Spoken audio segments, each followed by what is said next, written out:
Hello and welcome to the Idiot Book Nook podcast. My name is Blazewing. My pronouns are they, them. I am the Reading Dragon, and my pronouns are she, her. I'm Lady Punnet. My pronouns are primarily she, her, sometimes they, them. Today is a she, they kind of day. And I'm Critichy. My pronouns are mainly she, her, sometimes they, them. Today is a her day. Grim, get back over here.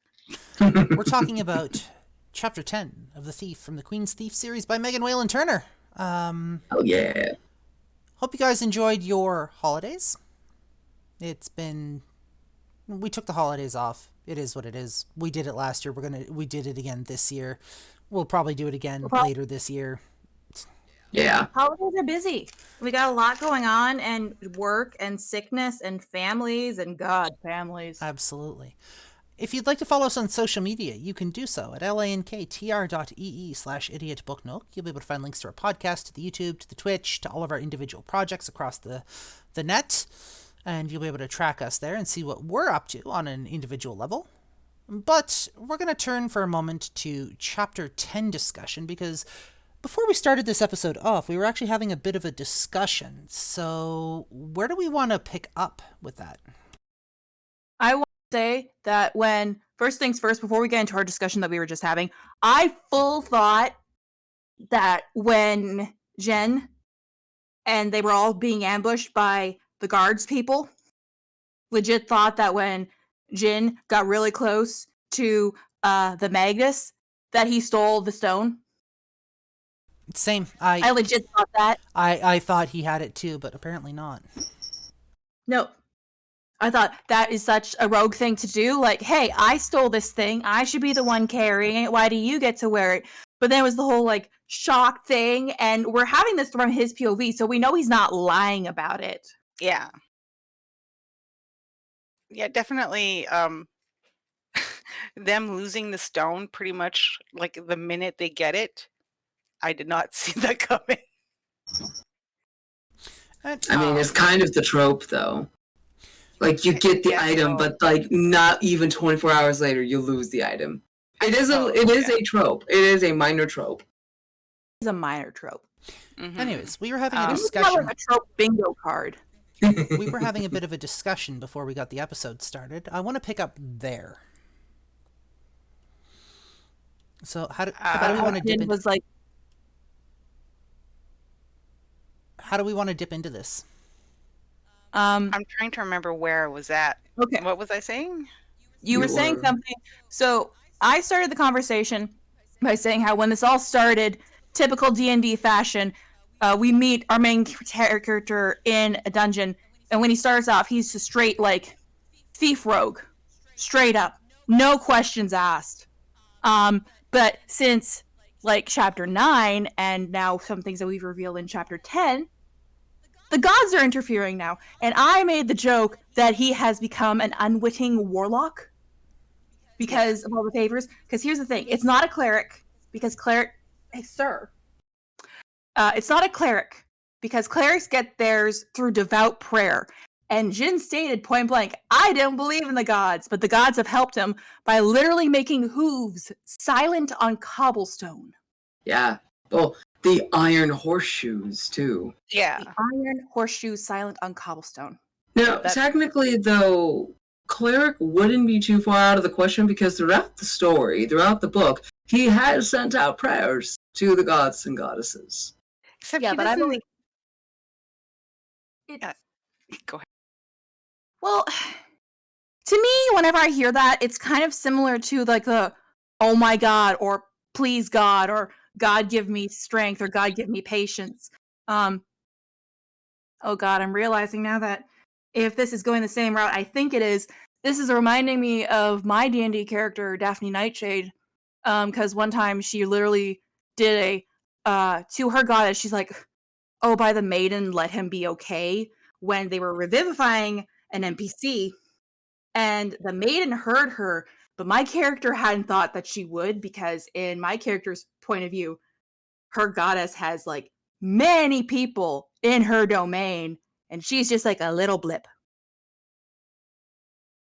This is the opposite of Jin's problem, though, because it's not one god or goddess. It seems to be several. An entire pantheon. Which is where Critter started to make a comment about it maybe not being a warlock, and I think she was going to say that since we had a theory that he was like the descendant of it, that maybe sorcerer. Yeah, essentially.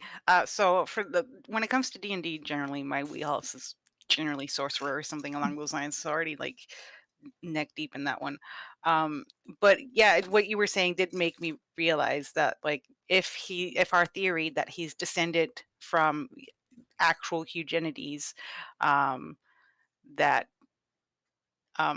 it's more like a bloodline thing, but then that like sorcerer might apply for something like this. But generally like it's like when he's sending out his prayers, they're definitely, like you were saying, more like an out of habit thing. Like then I like even see, like he said, like it was a careless prayer that he didn't expect answered kind of deal. It's a cultural thing. Yeah. But now like, so I've had another thought. Because it seems like way too weird and convenient that all these guards start showing up and actually caring that they're there. And I feel like maybe our little pal Ambides and his roaring fire had more to it than just him being afraid in the dark. There seems to be people who know they're there who shouldn't know they're there or care that they're there. Or have a really easy time following them. You know, you're not wrong, because these guys have made a lot of headway, and it's And like, they didn't even hesitate to follow the hoof path at the end. They went right for the secret passage. That's sus. That is sus. Did we see in the book how close Ambides was to the towns and stuff? Well, no, how close Ambides was to the Magus during the first ambush. Like, was he close enough to him that he could have, like... Was it written how close he was? I think it was written that the Magus and Pole were, like, side by side. And then Ambides was in the middle, and Sophos was last, I think. This is interesting. I'm looking at the text. I watched as the Magus proved himself to be a swordsman as dangerous as Pole. Between them, they held the three remaining attackers. Sophos was behind them, twisted in the saddle, his back to the fight, trying to get his own sword out of the saddlebag. Ambides was doing the same, but he'd had the sense to first run his horse onto the bank away from danger. The next time that we see Ambides mentioned is them asking if he's hurt. They don't mention him during the fight at all.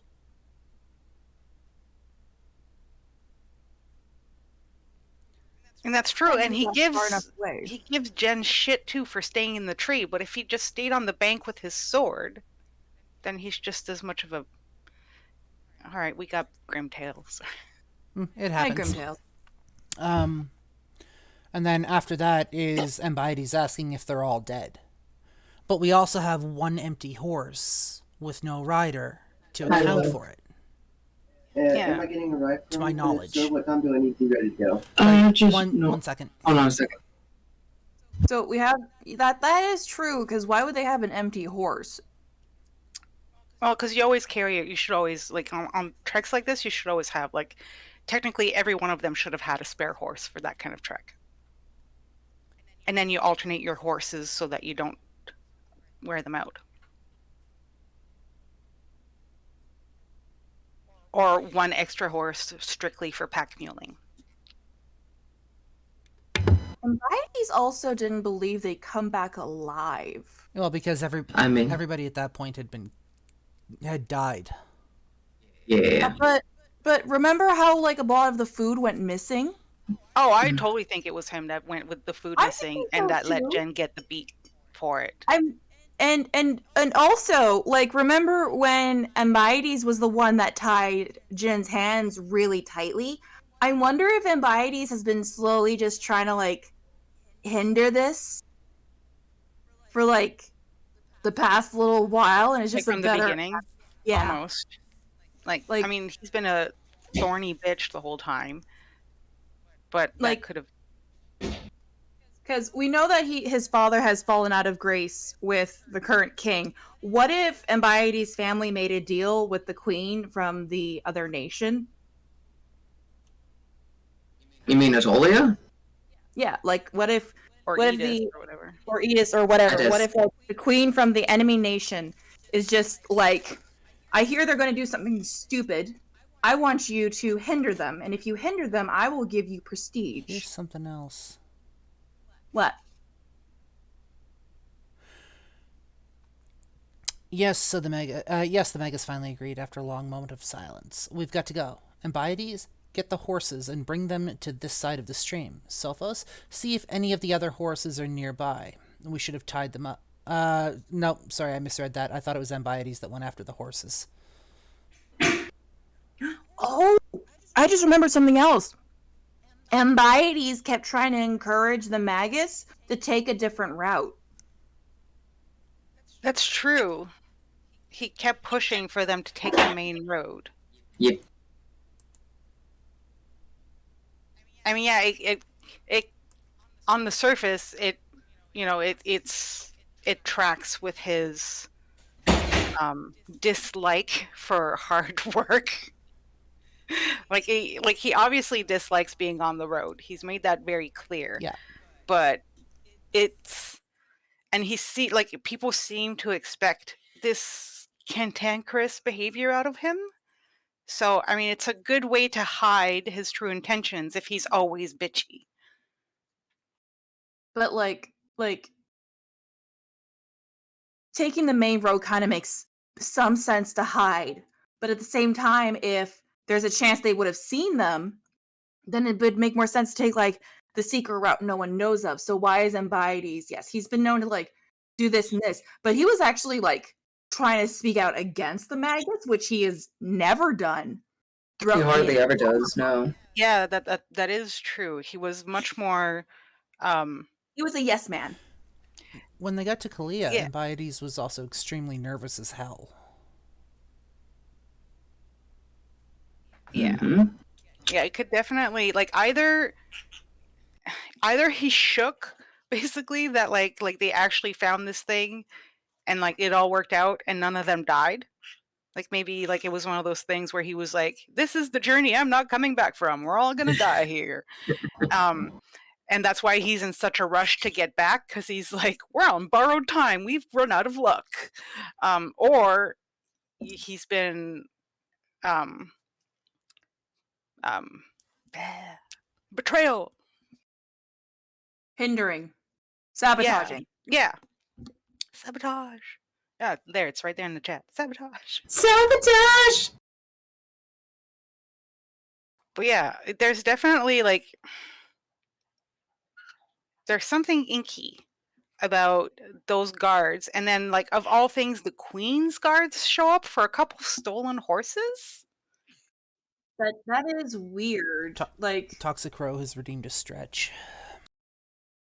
I mean, unless they were like the Queen's horses, but they wouldn't be in such an easy place to acquire. No. There's also no mention of Embiotes going with the Magus's group. Like up the rocks? Mm-hmm. The last thing we see from Embiotes, as far as I can tell,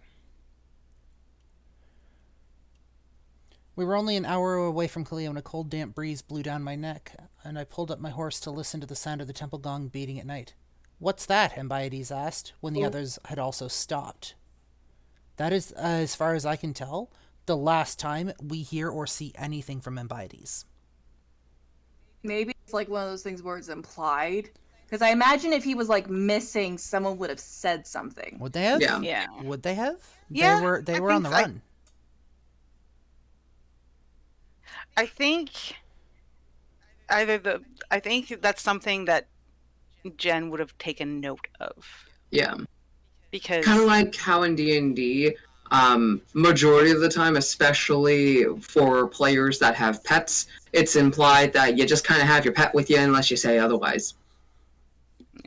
Face it, Jin is the type of person that he's like, thank God Embiodes is no longer with us, or thank God I don't have someone I have to keep on worrying about stabbing me in the back or hurting my hands. Jen was also he would have. Go ahead. Jen was also preoccupied with making his escape, or attempting to make his escape. That's also true. I imagine Sophos would make a comment, because Sophos is that kind of like, I gotta take care of everyone else before myself mentality. Mm-hmm. Yeah. No, I mean, either way, we'll probably find out in the next chapter. But I definitely think it was way too convenient. Yeah. Way too convenient for those guards to just show up and attack out of nowhere. Agreed. Like, who attacks random people on the road? Well, it has to be Embiodes too, because look at it this way: the Magus wouldn't betray the party. He's all like, I gotta boost up my prestige, I gotta be top dog, I gotta be like second man to the king. You gotta do everything by the book, yeah. I do everything by the book. Pole, his whole motivation, I gotta make sure Sophos, the sweet innocent bean cinnamon roll, gets from point A to point B alive with as minimal damage as possible. Sophos is just happy to be here. Sophos just wants to be a part of things. Sophos wants to, like, he wants make everyone to get along. He's the Doug of the group. He's the Doug. He's the one that's just like, I want to help. I'm going to give you my sword. It's not going to help me at all. Yeah, like, I don't need this. I suck at it. Here, you take it. Like, I know that for visual, the characters are probably like more of like a Greek or Italian imagery. But whenever I think of Sophos, I think of like the golden retriever boy look. Yeah. With the shaggy blonde hair. He definitely has that vibe at the very least. Yeah. Yes. Embiodes, on the other hand, has gone out of his way to belittle everyone except Pole and the Magus. He has a superiority and inferiority complex, which is a terrible combination. He has daddy issues. I was going to say massive daddy issues. The biggest of daddy issues. He went from being top of the thing to lower, and because of reasons. He has a chip on his shoulder that really needs to be ironed out. But yeah, it's just, Embiodes has always given me an ick feeling. I have stated this since we first started to see more of his personality. I've never liked Embiodes. I do not make a show of hiding that. It's just a lot of things. And I mean, we also in the past couple chapters, especially when we were discovering Eugenides' story and his half brother, I guess, like, there is a lot of similarities between that dude and Embiodes. And like, it somehow, in some ways, this feels very much like, like history repeating itself. Yeah. Mm-hmm. And yeah, like, it just, there's so much. And I definitely, like, the whole, like, there is no way that the horses being silent was a coincidence.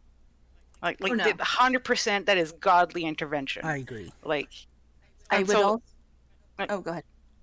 I was going to say how much they're going to, like, how much more are they going to interfere? And part of me is like, was the convenience of losing the stone in the river really that convenient, or did the gods have something to do with that too? Because go ahead.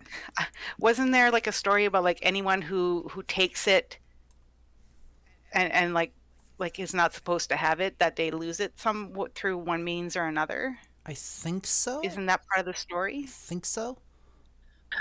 So basically, whoever does not have it, so basically, the thief of Hamayathe's gift is supposed to willingly give it to whoever it's meant for. If the person that takes it from the thief is not being given it willingly, then yeah, it fucking disappears. I don't think it's stated that Jen gave it to him willingly. He didn't do it unwillingly either, though. It was just kind of past. And even and I think even Jen felt a certain discomfort about giving it up, but he didn't speak up about it. So could That that have been be enough for the gods. Yeah, if they're paying attention, because they seem to be right now. Yeah, they seem to be stuck on him like flies on shit. I think this is where it's it has to be an enthusiastic yes.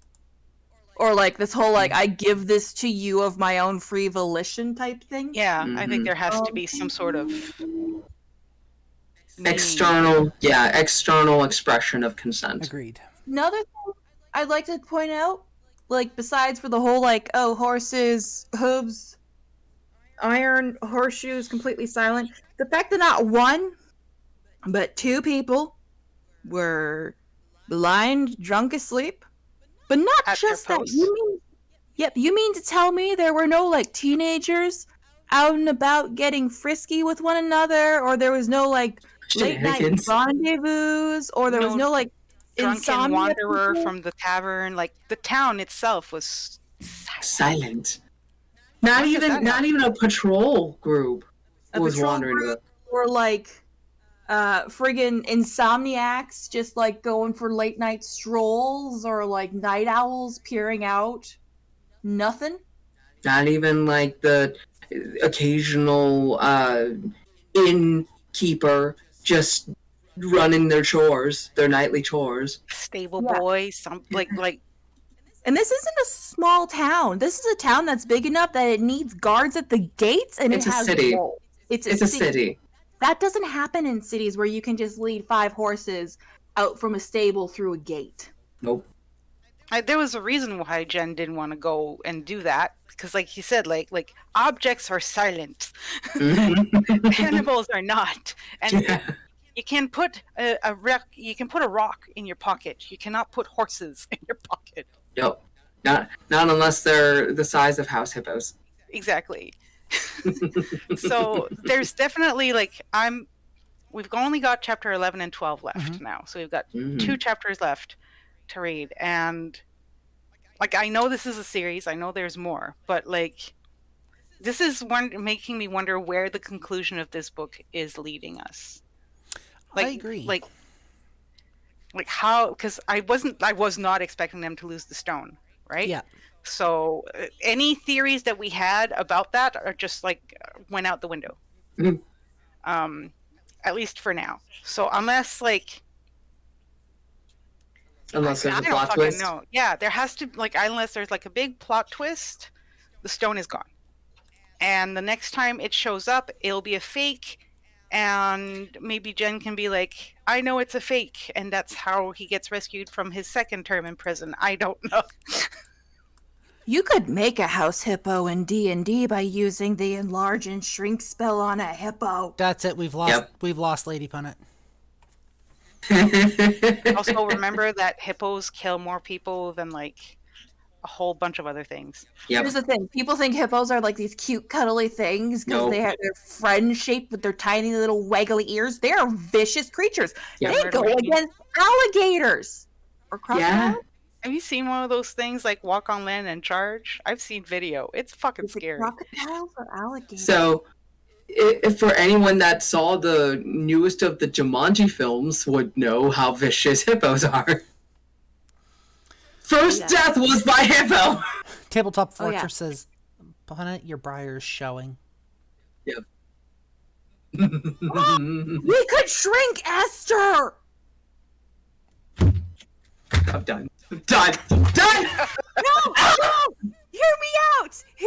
If we shrunk Esther and just found a charm to keep her like the size of a toy horse, then we could manage that quite easily, and then Esther and Arsene can be best buddies, and Briar could get her pet cow.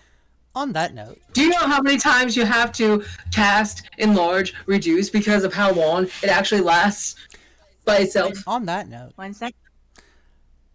This might be a good place to wrap this discussion up. Yeah, I think we've. I think we've. My English is just fucking disappearing today. I'm done. So, for those of you listening to the podcast, we want to thank you for tuning in and joining us for this discussion. We hope you've enjoyed it. We'll be back next episode